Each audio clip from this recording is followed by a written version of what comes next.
I honestly want to be considered one of the hardest men to walk the planet Earth in the history of the world. And what I mean by hard, I'm not talking about the guy who does the most pull-ups, the most sit-ups, runs the most.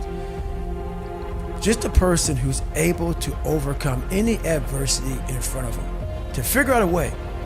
Hardness isn't about all this physical shit, man. Yeah, it helped me get to where I'm at. But all I was doing in the whole process, the process wasn't to be ripped.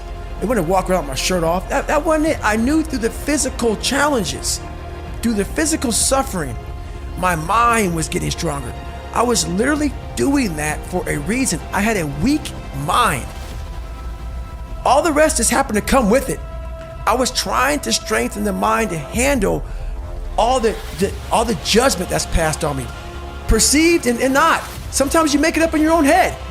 You know, I just want to be able to handle all of that, everything, physical, mental. I want to be perceived as that, like an old school barbarian, an old school guy that's like, God, dog, man, nothing can hurt the guy, which is why the book is titled, Can't Hurt Me. I want people to have that mantra in their life. Take that with you. Take it everywhere you go in life. And if you believe that and you work towards that, callous in your mind, strengthen yourself, Can't Hurt Me is strong. In any situation, like when I was in Buzz, they beat the shit out of you. I'd be the first one to get up and say, can't hurt me, motherfucker. And they were beating the hell out of me. But you say that enough to you.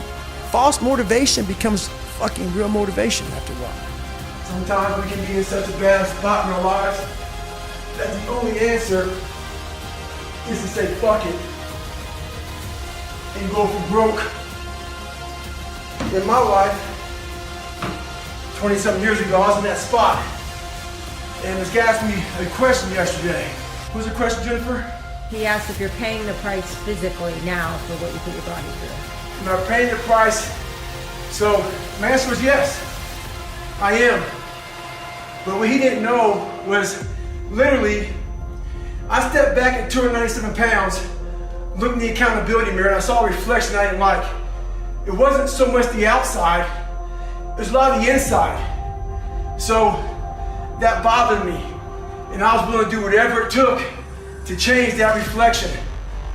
You gotta find out what you're going to do to change the reflection in that accountability mirror. The biggest thing you have to do is shut off technology. You have to go dark. And what I mean by that is you have to be quiet in your mind. Get away from people. We love being around people. We love talking. We love parties. We love all that shit. It's okay to be alone. It's also okay to be unhappy. It's okay to be unhappy sometimes, man. It's okay to say, you know what, man, I'm fucked up. So you gotta go to the truth first. Who are you? Get really accountable and say, okay, who am I? What's the truth about me? Get to that dark place in your mind. Figure out, it may take months, it may take years. Figure out your purpose. Figure out what you want to be in life. And then from there, okay, I have my purpose. It may take a long time. No one knows their purpose because it's too loud. Find your purpose. From there, all right, you gotta start planning. People love the planning phase because it's very comfortable. And then from the planning phase, you gotta go to execution. So the execution phase, what we all hate, because that's where the real work begins, and that's when the failure happens, and the failure. So, but you know, that's kind of how you have to do it. I'd rather you hate me and get better than like me and stay the same. A lot of us are full of shit. I was one of those people back in the fucking day. And sometimes I'm still full of shit. We think that we're working our ass off, working hard. You know, we've been working out hard in the gym for a month, but we haven't seen any results. So we get all fucking down and poopy pants and shit. You study for 30 minutes for a fucking test, and you didn't do as well as you thought. What the fuck did you expect? You're not putting in the work. You have to do more. You gotta stop telling yourself that you're doing enough. In life, it's never enough until you feel this overwhelming feeling of shit, man. I'm outworking the crowd. I'm outworking everybody. I'm doing more. It's not until then, once you get there, that's when you fucking know you've done enough. Stay hard. It's hard for me, and this is no cut on anybody, I had to mature a lot. Not everybody's David Goggins.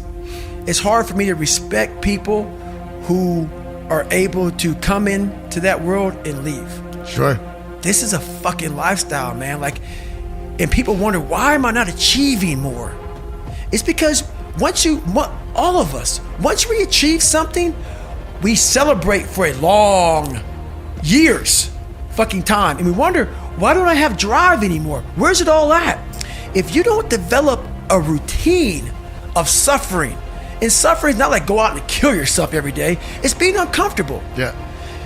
That keeps you hungry every day. If you live in your victories for so long and say, I'm gonna go challenge myself for 30 days or for 2 weeks or run this one marathon, and it ends, I did one marathon.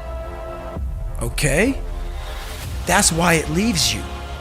It leaves you because you haven't set up the next obstacle. Obstacles is how you grow. You must continue to have friction. Friction is where growth is at. There's no friction, there's no growth.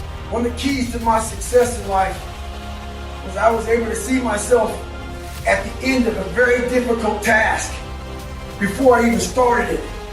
When I was 297, out of shape and afraid of water, I was able to see myself at graduation as a Navy SEAL. But as time went on, I kept on getting rolled back to day one. And every day got longer and longer. So what I had to do was I had to take this big chunk and make it small. So I became the master of the one day that I was living. We have to do that now. We don't know when the end is coming to this. So we got to master that one day. It may keep on getting pushed back day after day. If you master that day and want to be harder and stronger, you'll figure it out. Stay hard. Most of us live our entire lives avoiding failure. It's funny. I walk around, people come up to me and they say, man, you're that Navy SEAL, you went through Ranger School, you were, Air Force TAC P, you did the pull-up record, you run all these ultra races, all this shit, man. The funny thing about it that I think about is this. They know that part of me. This is the part I know about myself. I failed the ASVAB test to get in the military 3 times. In the Air Force, failed at pararescue. In the SEALs, it took me 3 times to get through Navy SEAL training. The pull-up record took me 3 times. This is what I know about me. So what I'm saying is this. You can't live your life being afraid to fail. All those failures made me the success in the day. Stay hard. Stay in the fight. It's 44 degrees and it's nice and rainy outside. But no one cares about that. It's not about the rain. It's what the rain represents. Life is always giving you a test. Trying to give you a way out. Trying to give you an excuse not to show up. This is my excuse today. But guess what? You gotta have the mentality to show up every fucking day of your life. No matter what life throws at you. It's our responsibility to show up to the Coliseum of life. Prepared for fucking battle. I don't care what you're going through, what life's throwing at you. It's your responsibility to find your new 100%. Take it upon yourself to do that. Stay hard.